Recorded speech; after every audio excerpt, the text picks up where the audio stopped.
इन दिनों जब भी ईरान का नाम दुनिया की खबरों में आता है, एक सवाल बार बार उठता है। क्या आज का ईरान वही खुरासान है जिसका जिक्र हदीसों में मिलता है?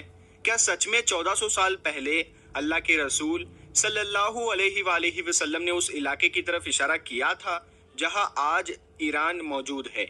या फिर लोग आज के हालात देखकर हर बात को हदीसों से जोड़ने लगे हैं? क्योंकि सोशल मीडिया पर यह दावा बहुत आसानी से कर दिया जाता है कि ईरान ही वो खुरासान है, लेकिन जब इस दावे को इल्म, तारीख और रिवायतों की कसौटी पर परखा जाता है तो तस्वीर उतनी सीधी नहीं निकलती जितनी दिखाई जाती है। आज हम इसी सवाल का जवाब ढूंढेंगे, जज्बात से नहीं, दलील से। अगर आप चाहते हैं कि ऐसे ही तहकीकी वीडियो आते रहे तो कमेंट में एक बार अल्लाहू अकबर जरूर लिखिए। सबसे पहले ये समझना जरूरी है कि ये बहस शुरू कहाँ से होती है। इसकी बुनियाद कुछ रिवायतें हैं जिनमें मशरिक यानी पूरब की तरफ से फितनों के उठने का जिक्र मिलता है। सही बुखारी और सही मुस्लिम की मशहूर रिवायत में आता है कि नबी सल्लल्लाहु अलैहि वसल्लम ने मशरिक की तरफ इशारा करके फरमाया कि फितने उस दिशा से उठेंगे, और कुछ अल्फाज में शैतान का सिंग भी उसी तरफ से निकलने का जिक्र है। ये रिवायत सही है और इस पर कोई बड़ा इख्तिलाफ नहीं, लेकिन यही से एक दूसरी परत शुरू होती है, क्योंकि कुछ और रिवायतों में खुरासान और काले झंडों का जिक्र मिलता है, और फिर बहुत से लोग इन तमाम रिवायतों को जोड़कर सीधे आज के ईरान पर लागू कर देते हैं, जबकि असल प्रॉब्लम यही पैदा होती है क्योंकि ये रिवायत एक जैसी मजबूत नहीं।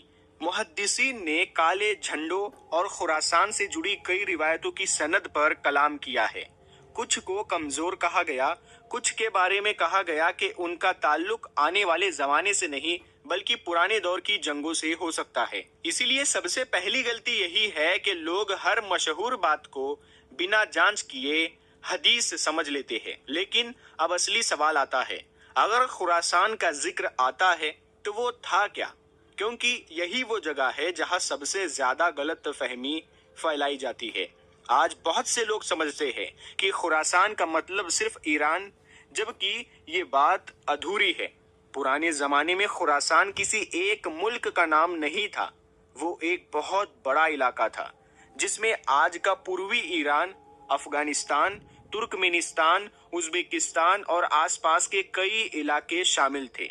यानी अगर कोई कहे कि पूरा का पूरा आज का ईरान ही वही खुरासान है तो ये बात तारीख के हिसाब से सही नहीं, और अगर कोई कहे कि ईरान का खुरासान से बिल्कुल कोई रिश्ता नहीं तो ये भी सही नहीं। सच इन दोनों के बीच है। पुराने खुरासान का एक हिस्सा आज के ईरान में आता था, मगर पूरा ईरान खुरासान नहीं था।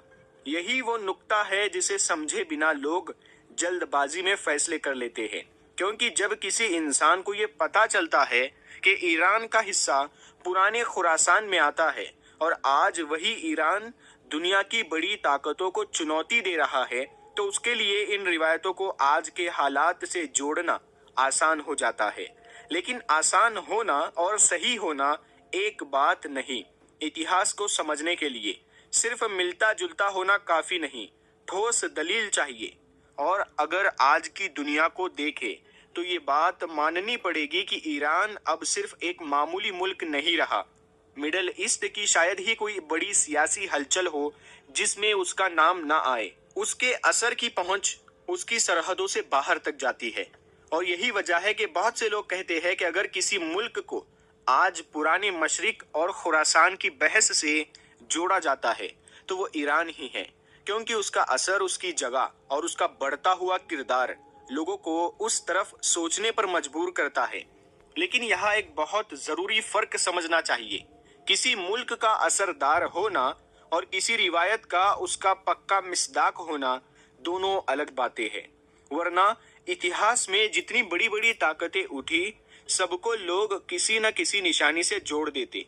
कभी फारस अपने दौर की सुपर पावर ताकत था, कभी रोम, मंगोल, कभी उस्मानी सल्तनत। हर दौर के लोगों ने अपने जमाने की बड़ी ताकतों को आखिरी दौर की निशानियों से जोड़ा, लेकिन बार बार वक्त ने दिखाया कि इंसान जल्दबाजी में नतीजे निकाल लेता है। तो फिर सही रवैया क्या है? सही रवैया ये है कि इंसान न तो हर बात को झूठ कहकर उड़ा दे, اور نہ ہی ہر ملتی جلتی بات کو پروفیسی سمجھ بیٹھے، بلکہ وہ یہ مانے کہ ہاں، ایران کا کچھ حصہ پرانی خراسان سے جڑتا ہے، ہاں،